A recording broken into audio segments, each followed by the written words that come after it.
Welcome to the Doc Gallagher Radio Highlights. Doc is on the air Saturday mornings at 10 a.m. on KAAM Legend 770. Got a question or a comment for Doc?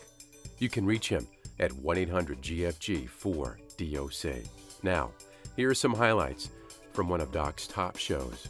John, what is an investment advisor or registered investment advisory firm? What makes that different than your average stockbroker, insurance salesman, mutual fund salesman? What is new, better, and different about that? Well, that's a very, very important distinction, Doc. Really, an investment advisory firm or individual is someone who holds themselves out to the public to be an investment advisor. Now, if you do that, then you must register with either federally with the Securities and Exchange Commission or state registration. And this registration carries with it quite a bit of rules and regulations with regard to your conduct. And in addition, they have inspectors that come to your office to be sure that these rules are being followed and carried out. In more recent years, there's been a code of ethics that is also applied to registered investment advisor. A key word that people should recognize is RIA, Registered Investment Advisor. If they will stay with that designation when it comes to manage money, they will perhaps eliminate many of the problems or hazards that could develop with regard to their fund.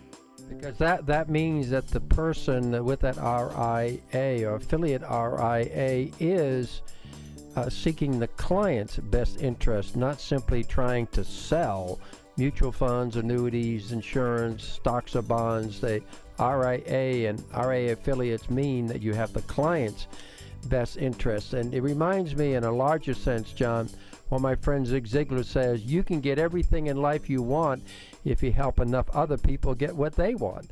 And that's what you do. You help them get what they want.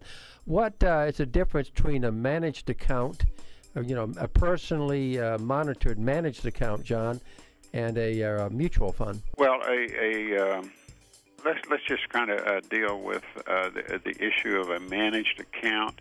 This is where an investment advisor will set up your individually managed account with a custodian. In other words, this is your account.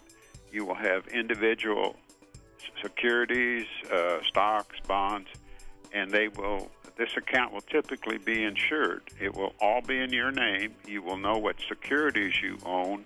It's not commingled or in a pooled fund or anything like that. And it's managed according to a designated strategy. The investment advisor will sit down with you and decide what he'll suggest to you, what's probably best after hearing your circumstances, and you'll come to an agreement, and you will have that designated strategy applied to the custodian account. The cliche in the investment community is that the markets are driven by greed and fear, and unfortunately that is true for millions of Americans. But if you let your investment decisions be based upon greed and fear, you're always going to be living in greed and fear, and you're always going to be losing money. And I think that's why it's very important to have somebody who can help control that greed and fear for you. And what I hear you saying, John, is a professional investment advisor can help you control that greed and fear.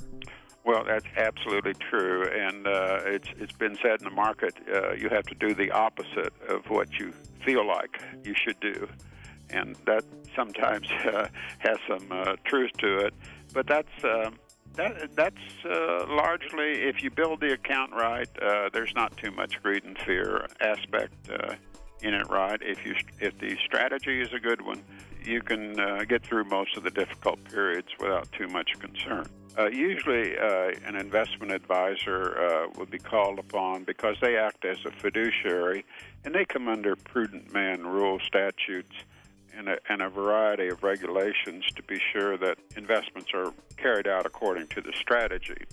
For individuals, it might be 401ks that are going to roll over into an IRA, IRAs themselves, Roth IRAs. In terms of children, you have uniform gift to minors accounts where the children who do not have the experience to deal with their own investments or their parents will turn these over to an investment advisor.